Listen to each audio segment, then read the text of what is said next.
प्रिय बंधुओं, माताओं, बहनों, आप सभी को प्रणाम करता हूँ, सभी को नमस्कार। आज मैं भगवान के यश कीर्तन की महिमा बताऊंगा जो प्रथम स्कंद के 5वें अध्याय में दिया गया है। नारद जी ने व्यास जी से प्रश्न किया,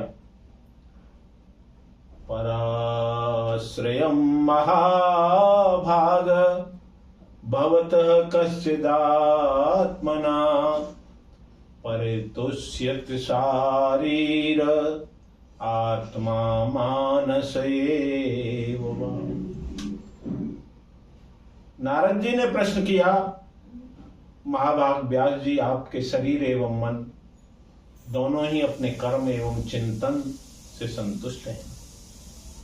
अवश्य आपकी जिज्ञासा तो पूर्ण हो गई होगी, क्योंकि आपने जो महाभारत की रचना की है बड़े ही अद्भुत है। वह धर्म आज सभी पुरुषार्थों से परिपूर्ण है। सनातन ब्रह्म तत्व को भी आपने खूब विचारा है और जान लिया है।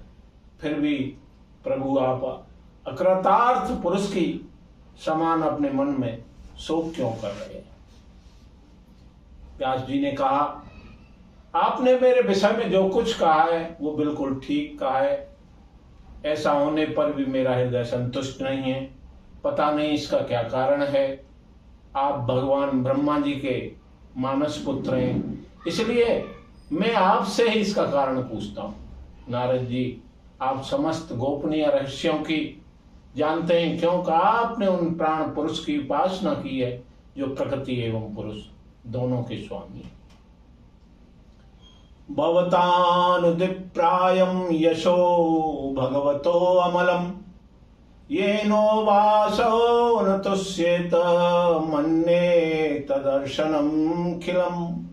नारद जी कहते हैं, व्यास जी, आपने भगवान के निर्मल यश का गान नहीं किया है, ऐसी मेरी मान्यता है कि जिससे भगवान संतुष्ट नहीं हैं, यह शास्त्र का ज्ञान अधूरा है।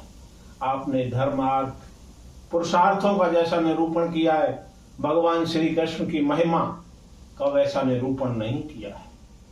जिस वाणी से श्री कृष्ण के यश गान नहीं होता है, वह वाणी तो कौओं के उच्चिष्ट फेंकने के स्थान पर अपवित्र मानी गई।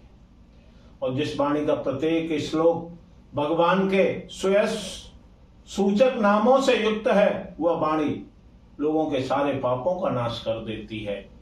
महाभाग व्यास जी, आपकी दृष्टि अमोघ है। आप संपूर्ण जीवों को बंधन से मुक्त करने के लिए समाधि के द्वारा अचिंत्य शक्ति भगवान की लीलाओं का स्मरण कीजिए। वैसे ही उस चंचल बुद्धि कहीं भी स्थिर नहीं हो पाती है। संसारी लोग स्वभाव से ही विषयों में फंसे हुए हैं। धर्म के नाम पर आपने उन्हें निंदित सकाम कर्म करने की आज्ञा दे दी है। यह बहुत ही उल्टी बात हुई है, क्योंकि मूर्ख लोग आपके वचनों से पूर्वोक्त निंदित कर्म को ही धर्म मानकर, यही मुख्य धर्म है ऐसा निश्चय करके उसका निषेध करने वाले वचनों को ठीक नहीं मानते। भगवान अनंत हैं।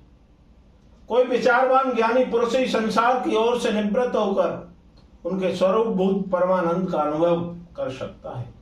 अतः जो लोग पारमार्थिक बुद्धि से रहित हैं और गुणों के द्वारा नचाए जा रहे हैं, उनके कल्याण के लिए आप भगवान लीलाओं का सर्वसाधारण से हित की दृष्टि से वर्णन कीजिए।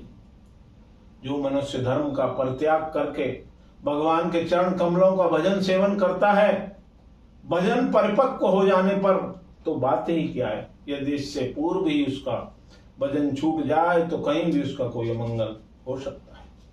परंतु जो भगवान का भजन नहीं करता है और केवल स्वधर्म का पालन करता है, उन्हें कौन सा लाभ मिलता है? बुद्धिमान पुरुष को चाहिए कि उसी वस्तु की प्राप्ति के लिए प्रयत्न करे जो तिनके से लेकर ब्रह्मा पर्यंत समस्त ऊंची नीची योनियों के कर्मों के फल स्वरूप आने जाने पर भी स्वयं प्राप्त नहीं होती है। विषय सुख तो बिना चेष्टा के दुख मिलते हैं। जैसे बिना चेष्टा के दुख मिलते हैं, वैसे ही कर्म के फलस्वरूप में अचिंत्य गति समय के फेर से सबको सर्वत्र स्वभाव से ही मिल जाते हैं।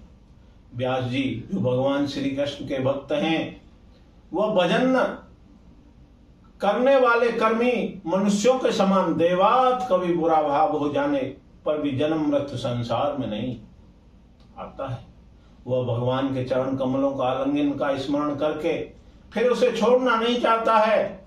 उसे रस का चस्का जो लग चुका है, जिनसे जगत की उत्पत्ति, स्थिति एवं प्रलय होते हैं, भगवान ही इस विश्व के रूप में है। ऐसा होने पर भी वे इससे विलक्षण है। इस बात को आप स्वयं जानते हैं, तथा मैंने संकेत मात्र कर दिया है। व्यास जी आपकी दृष्टि अमोघ है और पुरुषोत्तम भगवान के कला बता रहे हैं, इसलिए आप विशेष रूप से भगवान की लीलाओं का वर्णन कीजिए। बोलिए श्रीमद् भागवत महापुराण की जय। जय जय श्री राधे, जय जय श्री राधे श्याम।